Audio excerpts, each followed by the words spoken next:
Hello, friends. It's Lisa Williams, Chief Inspiration Officer here at Perfect Side Gigs, and welcome back to our interview series, Corporate to Entrepreneur.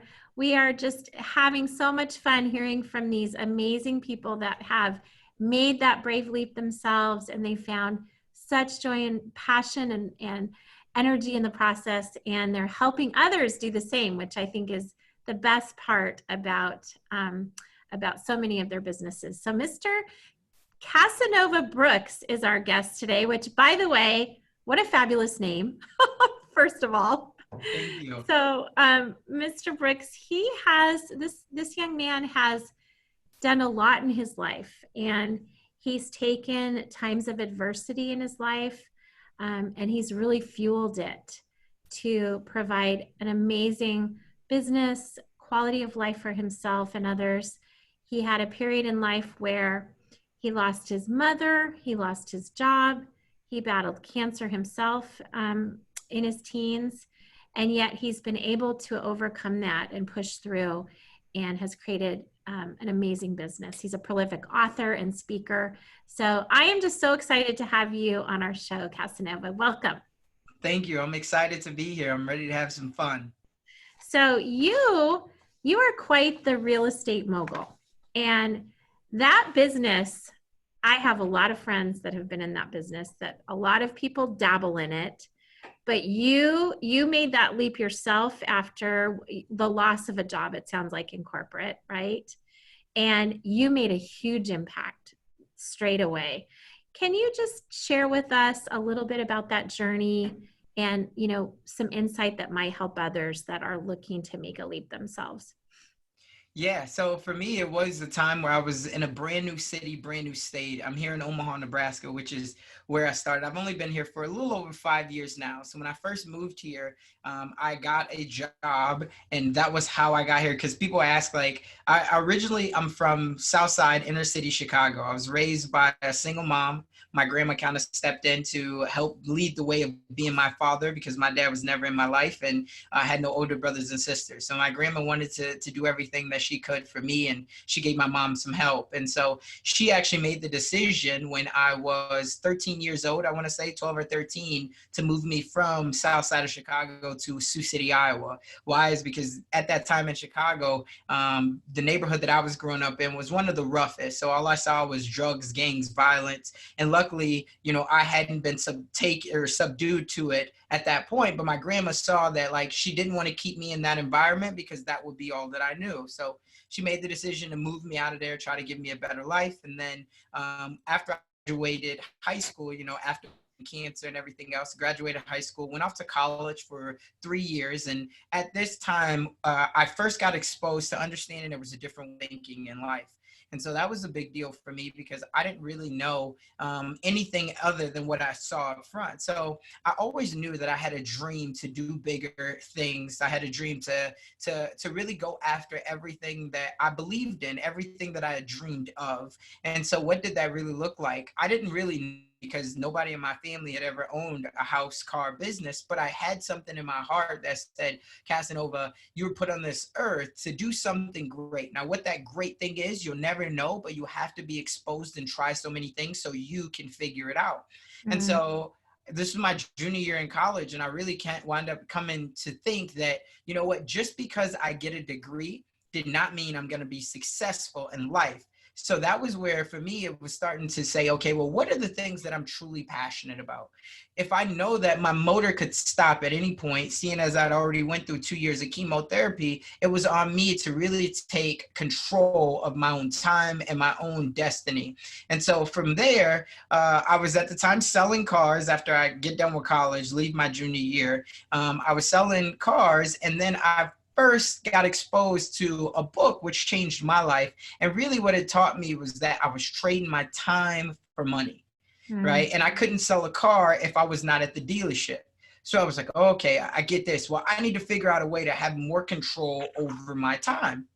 So then at this time, I had also got recruited to do like some network marketing or, multi-level marketing. And what I learned from that was that those particular products and services are not for me. And I say this because there's a lot of people right now that they're in the corporate world, but maybe they're looking for a side gig, like you say, a perfect side gig. And for a lot of people, it can be network marketing. And so I got a lot of good experiences out of it, but I learned that those products and services were not for me, but the mindset and all the exposure that I got into, thinking differently was. And so that taught me that I was trading my time for money. And so then I was like, okay, well, how can I get a different job where I could have a little bit more control over my time? So I took a job, and then this was going to allow me to not have to work 60 to 70 hours a week at the car dealership. Now I could just work maybe more of a 40-hour work week, get some incentives to get a little bit more time off and spend that building my own business and also spend more time with my family. And so this was like, okay, this is great. And so I took this job in Omaha, Nebraska. It was brand new to me. And I was doing inside sales, which is a digital marketing consultant. Now, keep in mind, I knew nothing about this before I got in. So I'm like, okay, I'll do this then. And quickly it took off for me. And so the big thing for me, though, was understanding, again, the value was in building the relationship and solving a problem for other people. I knew that other people, they didn't know anything about marketing. They didn't know anything about digital marketing because the company I was working for was really a phone book company. All of their customers, they were Fortune 500, but it was because of everything they built over the last 20, 30 years off of getting people in the phone book. So this was the problem that I was solving. I quickly had success with that. Well, then I learned that for me, I was doing a lot of right things, but my management, as I'd already expressed, they would keep holding me into what I would consider a box because I wanted to try my hand at management, seeing as I had done a lot of things that even my managers and AVPs, they had never accomplished. Well, I seen that the writing was on the wall because every time I said, hey, you know what, I want to try my hand at this management thing, they're like, oh, you haven't had enough time here, or, the position's just not available. So I'm like, I see where this is going. So around that time, I really started to understand that in the corporate world, everybody could tell you no, but it felt like no one could tell you yes. So I was like, okay, well, I really need to figure out, how can I, again, have more control over my time, but at the same time, have more control over my income to where I'm the person that's really reaping the benefits. And this is something that a mentor of mine had told me. And they had said, listen, if someone's willing to pay you, $50,000, even $100,000, doesn't matter what the number is. Understand that in the business world, if they can pay you 100,000, that means that that position and that skill that you have is worth a lot more than 100,000. So instantly, if you take on that and you're willing to stay in that, right, you have to make sure that one, it hits your morals and your values and that you feel like it's the best of what you want to do. But if you have bigger dreams and bigger goals, you have to understand that you're already in some capacity selling yourself short, right? Because that job is worth a lot more than that, or otherwise they wouldn't have hired for that position. And so I started thinking about that and I was like, okay, wow. Well, around the same time, I went to university again, and what I like to call university, but it was YouTube University. Oh, And I I love was, it. yeah, and I was searching some of everything. I was really just searching to try to find out what was my lane. Now I'll tell you, I didn't know that it was real estate because nobody ever owned real estate. But I wound up somehow, my energy, my blessings, God, they somehow put this video in front of my face, and I wound up watching it. And this guy on there, who I consider to be a mentor, he had said, you know what, you have to find a way to be the Lord of your land. Right? Like a landlord, you got to be the Lord of your own land. And I was like, wow. And everything else that he was saying, it resonated with me. But I was like, well, I don't know how to be the Lord of my land because nobody's ever owned land. And I looked deeper into his story. And what I noticed that he had started out as a celebrity realtor or just a realtor. And then he started working with celebrities and affluent people. And then he transitioned to being an investor, a developer, all these other things. So I said, listen, Casanova, I don't know anything about owning real estate or being an investor, but what I do know is I can get a license, right? I can pass the test, and then I can serve other people, help them buy, sell, and invest in the real estate. And then in turn, I'll take my own commissions, buy my own real estate, and that's how I'll create my own life by design and create passive income. So that was kind of how I decided I was going to make the jump into real estate. So at this time, I'm still working this W-2 job, and I'm transitioning from inside sales to outside sales. I went and got another job. So then my thought was I would come to you and I'd say, hey, Miss Williams, are you looking? And this time I was working for a payroll company. And so I would say, hey, do you need any help with your payroll? And you say, nope, I got that under control. And then I pull out my other card. It says, do you know anybody looking to buy, right? Buy, sell, and invest in the real estate? I can help you with whatever. You need some digital marketing? I still got a couple of tools here as well. So it was all of those things. I was just looking to find a way to serve other people. Well, after getting my license, about 4 months in, as I'm transitioning to this new job, mom and grandma calls me up. They say, hey, you know what? We want to move down here to be closer, which was an hour away, down to Omaha, Nebraska, which is where I was, and I still am. And they say, we want to be closer to you, Julie, and CJ, and there's nothing left here in Sioux City for us. So I say, okay. So within a couple weeks, we moved my mom and grandma down here. Within 24 hours, my mom goes to the hospital here in Omaha, and then within a week's time, I lose my mom at that very hospital.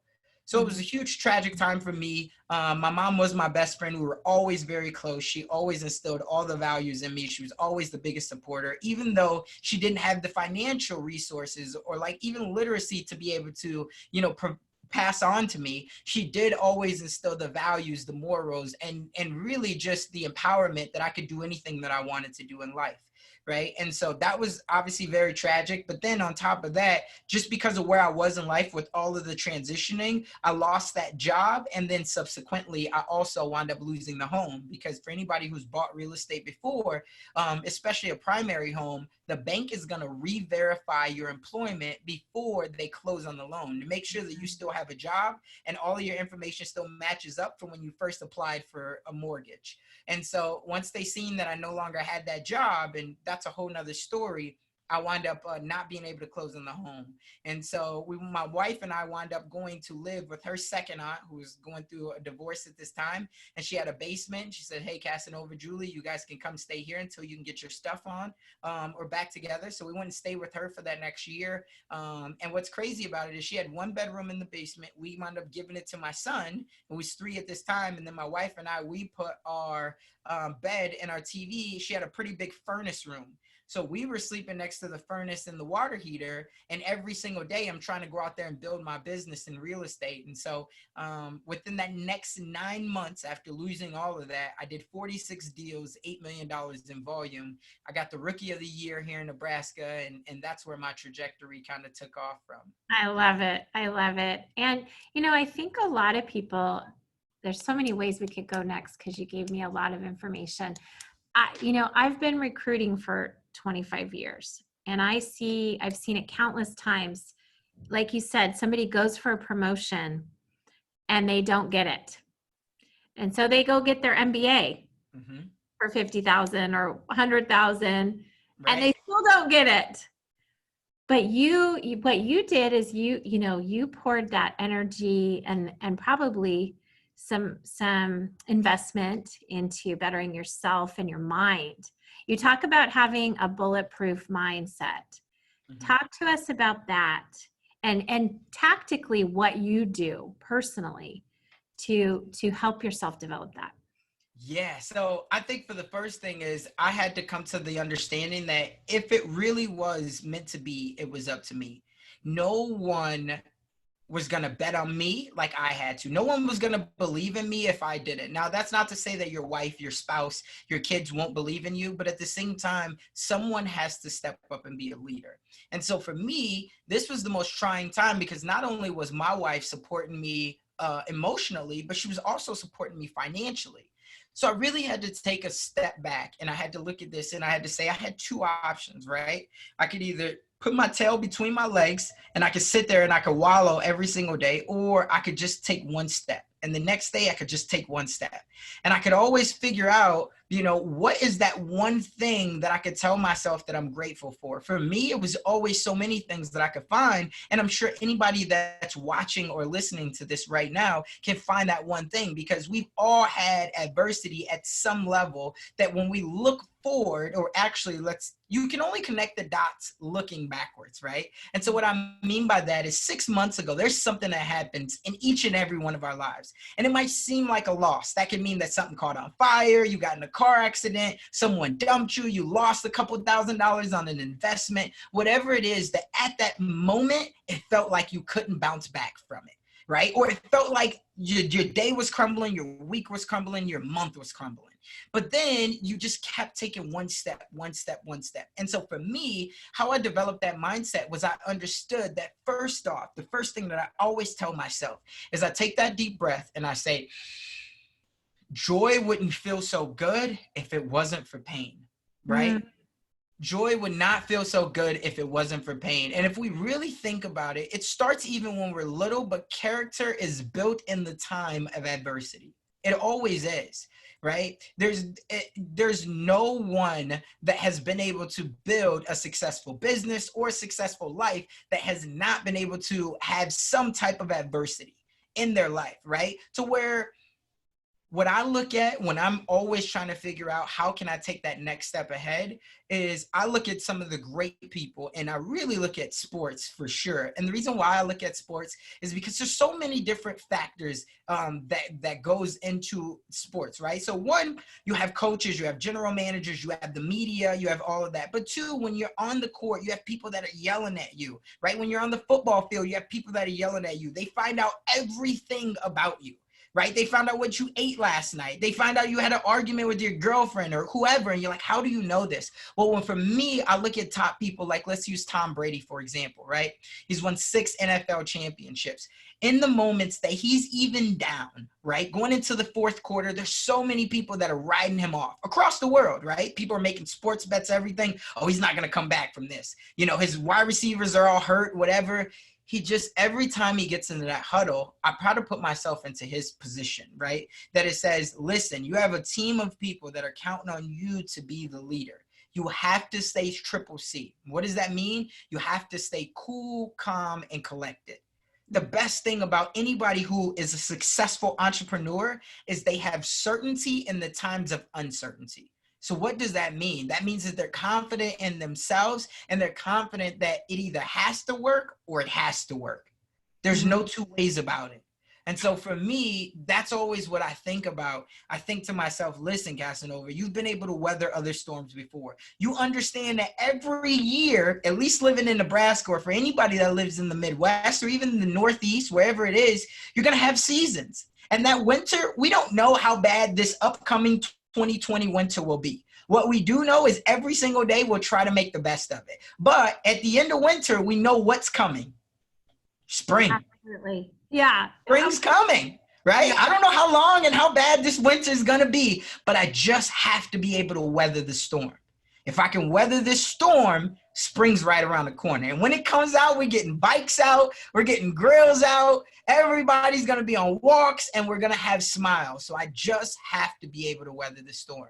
And I think that has allowed me to create what I call a bulletproof mindset. I love it. I love it. So you had an amazing mom, and you talked about having those conversations with her. It sounds like almost daily. Yeah. We spoke about this. We've both lost our moms. I lost my mom and my best friend this past year. And there's, how do you fill that gap? Yeah. Because I think a lot of us have a loss and we never, certainly they can't be replaced. Right. But there is, as you said, God can use all things for good. Absolutely. In my opinion. Yeah. How have you filled that gap for yourself, and how can others do that? Yeah. So for me, I think this is unique to every single person of how you will fill your gap. When I tell you of how I filled mine, just like you said, first and foremost, you can never, ever replace that person. You can never get that time back. But the ways that I think that I have filled my gap is I think by honoring what I think that my mom would have wanted from me. she always tried to instill empowerment in me that I could do anything that I wanted to in this world. And so for me, it's going out there, and it's in the times of adversity, or even without adversity, we all have fears, we all have doubts, because we're all human and we all have emotions, right? And so for me, I never want to look back and say, I wish that I would have done something, because then at the end of my rope, and I feel like when I meet my mother again and she says, you know what, I'm so proud of you. And I say, you know what, I wish that I would have done this. And she would be like, I know, I was trying to get you to do that. I was trying to give you every emotion, because I'm big on energy, right? Yeah. And I feel like if it's put if it's put in my heart, if it's put in my brain, then there's nothing we can't accomplish. So there's a reason why. And I know that having my mom with me still in all of my heart means that I also have a guardian angel. This is something that's a little bit more unique to me, but just for being transparent with anybody that's watching or listening, after I got done with chemotherapy, for those who don't know, whenever anyone goes through chemotherapy, there's a possibility that the drugs can make, especially a man, sterile. Right. So for me, my wife and I, we tried with both of our kids, to shorten up this story, for 2 years individually. We tried with both of them. Well, before, on my first son, who's now 8, well, I shouldn't say my first son, my first child. I only have one son. And so he's now 8, but I remember in the beginning, after 2 years, we went to the doctors and they said, you know what, the average couple that goes to conceive on any given night, they have about a 15% chance of conception, which is kind of remarkable in itself, how so many people can have 4 or 5 kids, but it's like, wow, like you had that, amount, and you've been able to capitalize each time. Well, for my wife and I, just because of, where we were at that time in life and health and things like that, we had less than a 1% chance, right? And so for us, we were devastated on that, and we felt like, what are we going to do? Well, we didn't have any money. We basically had 2 options. And this was obviously 9 years ago, but we had in vitro or we had artificial, insemination. And so we didn't have the money for in vitro, which now is even a lot more expensive, but we didn't have that money. But my mom wound up paying for, she had a little bit of money in her money market account. She wound up paying for the artificial insemination. And so we tried that. It failed, right? And within 30 days, my wife wound up getting, her menstrual cycle. And so we were just like, oh my God, like we were devastated. And I remember calling up a buddy of mine and saying, and I cried to him. And at this time, I'm like 23 years old. And I was like, man, what did I do so bad in life that like I can't reproduce? I never killed anybody. I never stole from anybody. Like, what did I do? And he was like, you know what, man, you're going to be fine. Well, fast forward it, within the next 45 days, my wife and I conceived my son naturally. Right.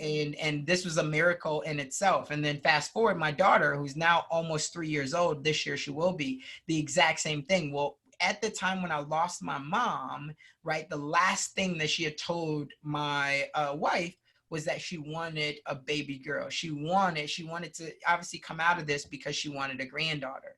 Well, after losing my mom, which was now 5.5 years ago, now 2 years later, we have another child by the grace of God, right? And neither one of my children went through the NICU. We've been so blessed to have both of them. And it comes out being a baby girl, right? Where it's so crazy. So again, I feel like you can't ever feel it. But what I feel like you can do is honor that energy. And as long as you bring good energy into the world and you always think positive thoughts, you always think, listen, there's so many negative things that go on every single day. But if I could find that one positive thing, which will allow me to pull myself forward to just take that one step, I feel like that the universe will put everything else into place for you. Right. Yeah. And so if you have enough persistence in life, persistence to have a good will, persistence to be the best version of yourself, which will then become contagious to those to those around you, then that's when I think the universe will provide whatever it is that you need. Yeah. I love that. I heard something once, one of my mentors, you probably know Ed Milet. Yeah. Talks about becoming the person, the identical twin that God meant for you to become. And, right. And his goal is to meet that person and not meet a stranger, basically. Right. Right. I really truly believe that we all have gifts that we were born with, but that we certainly have gifts that we can grow into. Mm-hmm. And I'm curious, with our time left, you have two kiddos. How, what would you leave your children? If you're no longer with us, you can't leave assets, let's say. You can't leave millions of dollars in real estate, but you could give them abilities and wisdom. What would you share with your children? Yeah. So, and this is something that I think about all the time. I think there's two things that I would definitely leave with my children. Number one, it's understand that relationships are the key to anything in life. Really, it's all about the relationships. Wealth is created through relationships. So that's the first thing that I would tell them. It's not about what you know. It's not even necessarily about who you know. It's about who knows you, Mm, who's willing to put their stamp of approval on your name because of the amount of value that you provided, right? Just kind of like, again, we're constantly out affiliate marketing someone or something, whether it's the clothes that we wear, whether it's the people who we name like a Ed Milet or whoever else, right? So we just have to understand that, just like Ed, he's given so much value to the world, right? So that's why it's a no-brainer to mention him even among the greats, right? Because of how much value that he's already given to so many people. So that's what I would teach them. No matter what, never look down on anyone, because you never know if you'll need that relationship in the future. And here's something that I've learned from the most successful people that I've ever come across. And it is that the key to getting what you want in life is serving enough people. But once you serve those people, that's when it'll come back to you tenfold. And so you are the sum, as we've all heard. I think the great Jim Rohn said it, but it might be someone else, but you are the sum of the 5 people who you surround yourself with the most. So choose wisely, mhm. right? And so that's always been something that I've tried to focus on. And the second thing is something that I heard from a mentor. And he said, you know what?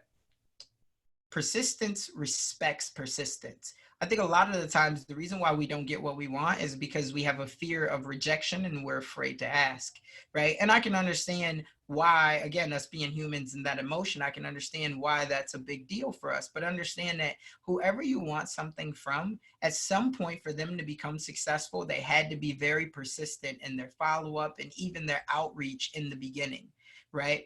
To be able to get on a call, to be able to get that person to do business with them. So anybody who's successful, if they truly have a mindset of abundance and they want to help out, they will see you as someone who they can resonate with because they were where you are 5-10 years ago, maybe even 3 years ago, depending on how fast that they've had their success.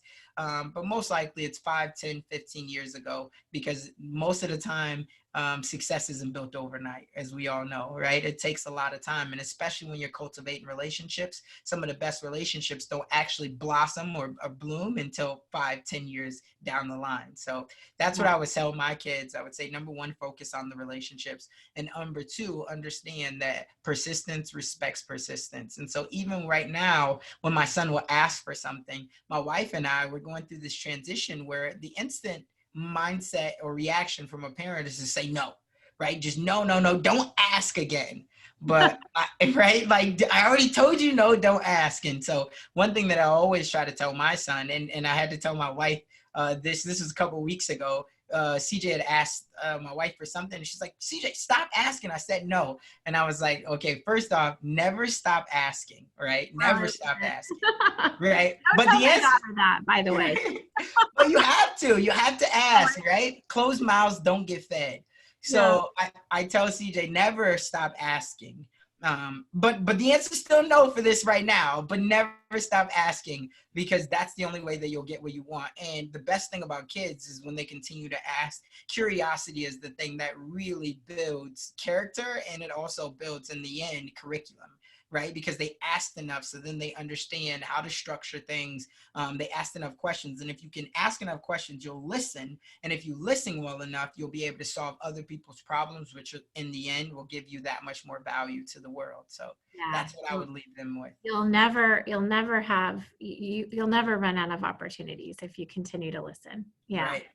Absolutely. So we'll wrap up with one last question. I know for those listening later, we're in the midst of the COVID-19 crisis.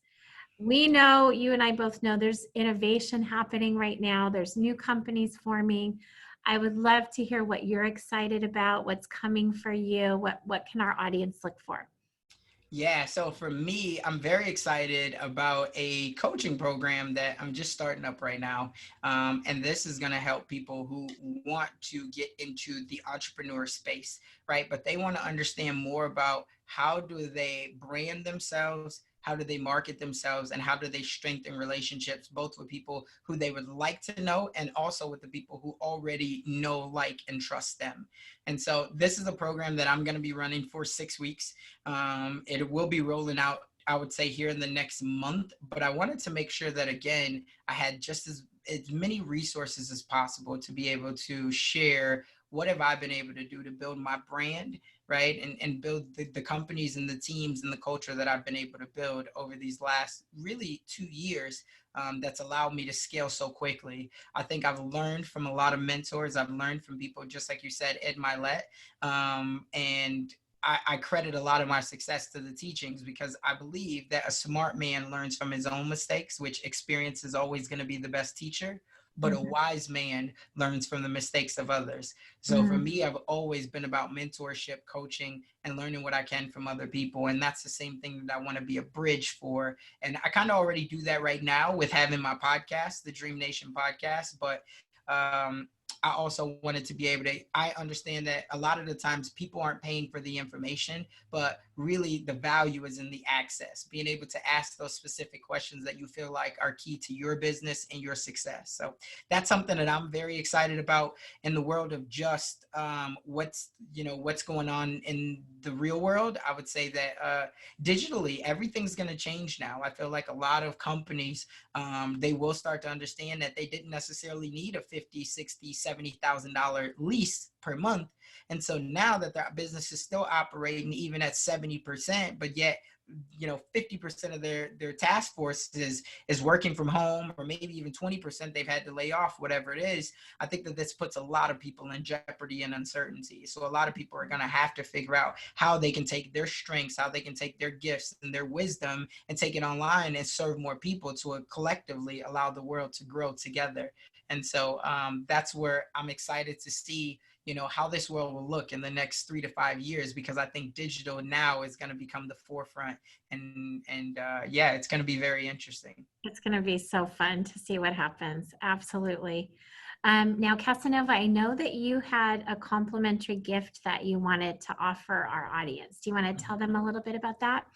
Yeah, so for me, I developed the keys to relationship building, which is something that you will be able to get. I put in there my 5 steps to relationship building. And I think that this has been a key for me in understanding why I've been able to scale so fast. I think at the end of the day, everybody's business is different, and everybody comes into business or comes into their idea at a different place in life.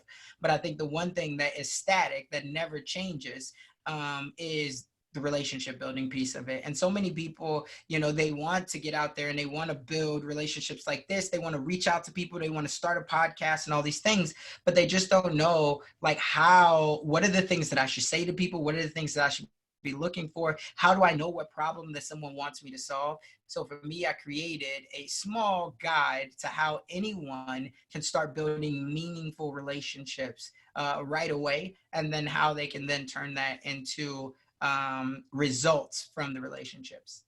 I love it. Sign me up. I'm excited. Yes, it will be very good. So I'm excited to hear the feedback on it as well. Well, you have been just brilliant, Casanova. Thank you so much for your time, and thank you for your gift to our world too, because I think your story can really touch a lot of our audience's heart, and I hope it gives some people the courage to make their own move from corporate to entrepreneur like you did. To our audience, thank you for listening in. We're just having so much fun with these experts. Be sure that you tune in next time. And it's Lisa Williams signing off. Bless you in your life journey. Bye, Casanova. See you later. Bye-bye. Thank you.